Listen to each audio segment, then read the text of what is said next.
Klokken den er rigtig tidlig. Jeg tror, den er omkring klokken 5. Jeg har valgt at stå op, fordi min krop kan ikke mere.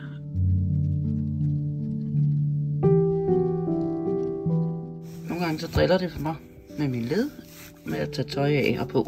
For at sætte mine strømper, så kan jeg ikke komme ned til dem. Men så har jeg så det her lille fif, hvor jeg bare med fødderne trækker dem af.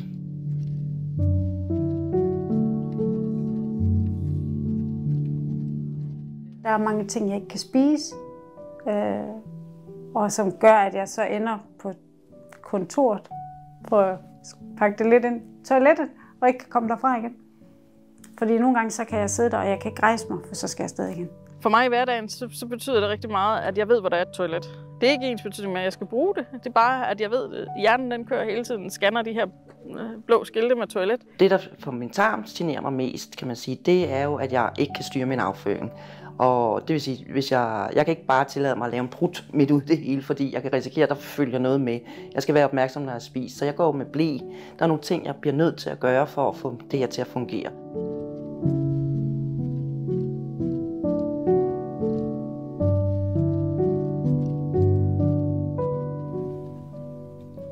Jeg hedder Bente Bertelsen, og jeg er 56 år og har fået æren af at få den her Crohns sygdom som 43-årig.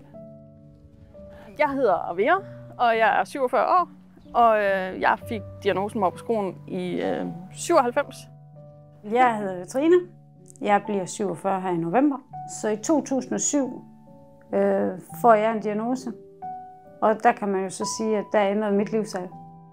Vi har colitis ulcerose, som vi kort kalder colitis, og så har vi Crohns sygdom, eller morbus Crohn, og de to, det er jo kroniske sygdomme, altså kronisk inflammatorisk betændelse i tarmsystemet. De hvide blodlemmer, de skal passe på os, det kender vi alle sammen godt. Vi skærer os i hånden, så kommer der noget hvidt væske, det er de hvide blodlemmer, der kommer og hjælper os.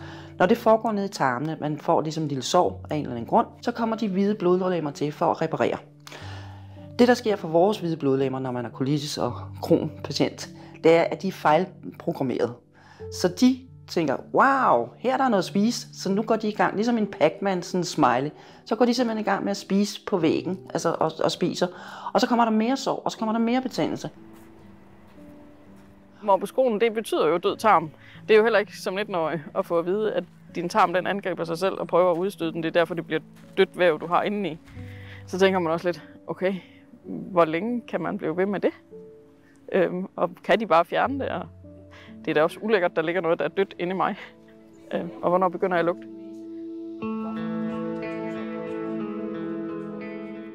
Jeg tager jo stopmedicin, kalder man det, for at komme igennem min hverdag. For ellers så sad jeg jo på toilettet hele tiden. Sådan en god, grundig madforgiftning eller en mavesyge der, hvor man har 14 dage, hvor man løber frem og tilbage. Det kender alle. Jeg plejer at sige til folk, jamen det skal du så lige tage, den her maveforgiftning i 14 dage, hvor du virkelig føler dig udkørt, og du faktisk er uheld i bukserne og tænker sig. Det er mit liv. 24/7. 365 dage. Jeg har aldrig fri. Jeg er kronisk træt. Jeg kan ikke overskue ret mange ting. Altså, der skal ikke så meget til, så vælter korthuset. Vægttab kan der være, blodmangel, B12-mangel, diarré, altså feber, ondt i hele kroppen. Altså, man bliver rigtig syg. Jeg er overhovedet ikke så social, som jeg har været. Det er ikke den samme Trine, der sidder foran. Det er ikke lige så nemt. Alt skal planlægges. Og der er der også mange venner, der er faldet fra på den bekostning af, at jeg ikke kan ting, som jeg har kunnet. Jeg har i hvert fald måttet erkende, at jeg går ned ad bakke. I dag sidder jeg med 33-40% lungekapacitet, gigt i min led, forhøjet kolesterol, en tarm, hvor jeg er afføringsinkontinens. Jeg har ikke nogen kindtænder tilbage, fordi de smuldrer væk, fordi at det er jo samme slimhinde, vi har oppe i munden. Så bliver man mundtør, og så får man fald af tandkødet, så rejser det sig igen, så får man karies nedunder, og så smuldrer det. Det er ikke paradentose, det er simpelthen en følge af det at være Crohns-syg. Så nogle gange tænker man, hvordan ser det så ud om 10 år? Problemet er jo med tarmsyge, at der er jo ikke en manual for, hvordan man behandler, eller hvad man kan gøre, eller, fordi vi er så individuelle. Altså, vores symptomer og vores erfaringer er så individuelle, og hvad vi kan tåle, og hvad vi ikke kan tåle, og hvad vi kan, og hvad vi ikke kan. Det er så individuelt.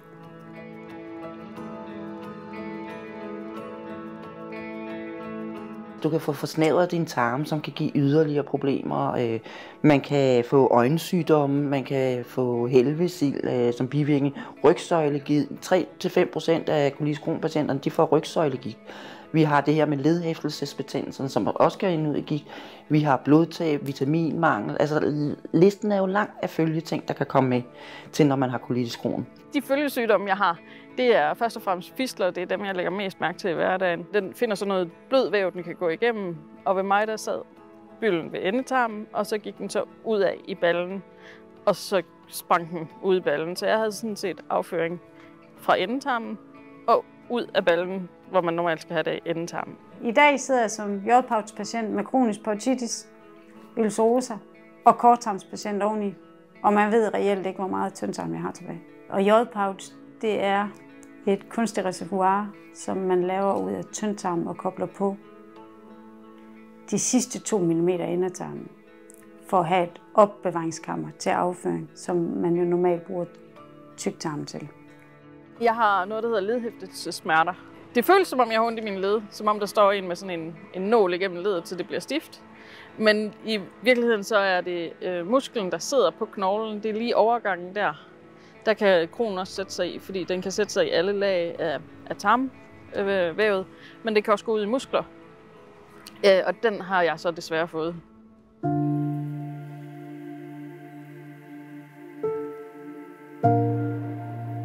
Jeg har rigtig mange dage, hvor jeg er hjemme og ikke kommer uden for en dør. Men når jeg kan komme uden for en dør, så er det også vigtigt for mig at gøre noget ud af mig selv. Og derfor kan du måske heller ikke se på mig, at jeg er syg. Jeg mangler for eksempel 1,5 meter tyndtarm, og jeg er opereret nogle 50 gange. Det kan man jo ikke se.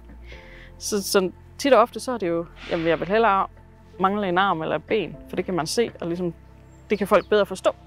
Man taler ikke om afføring, og deraf så bliver det jo sådan privat og intimt, og det gør også, at det ikke er ude i offentligheden på samme måde. Og det der med åbenhed, altså hvor ville jeg ønske, der var noget mere åbenhed om tarmsygdomme.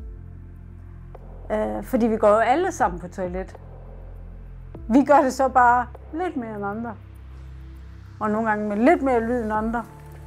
Men hvorfor skal det være så tabu?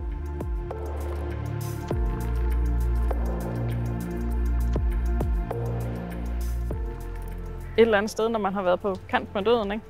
Så får man bare et andet syn på livet. Altså, jeg har været der 2 gange, ikke?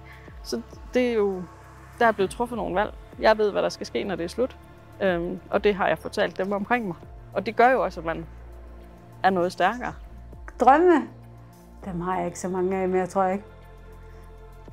Der er ikke rigtig nogen drømme, fordi det tør jeg faktisk ikke. Fordi hvis min pouchitis bliver så slem, at jeg er nødt til at fjerne min J-pouch, så er der kun en vej tilbage for mig. Det er Barbie-bot. Det er at blive lukket bag til, fjerne pouchen og så have permanent stomi. Så jeg ved, jeg drømmer bare om, at det ikke sker. Når man står i sådan en situation, hvor ens tæppe bliver trukket under fødderne så alvorligt, som man gør i min situation, så er der jo mange ting, der kommer på højkant. Det bliver jo en form for eksistentiel krise, fordi det, du har planlagt med dit liv, det ser jo ikke ud til at kan komme i den anden ende. Det er jo ikke alle, der bliver så syge, som jeg har været med colitis. Men kan man bare gøre noget for, at der er flere, der måske lever med det, men ikke kæmper med det, som jeg har gjort. Altså, kan man gøre det sådan, så der ikke er så mange, der ender i min situation? Det ville være fantastisk.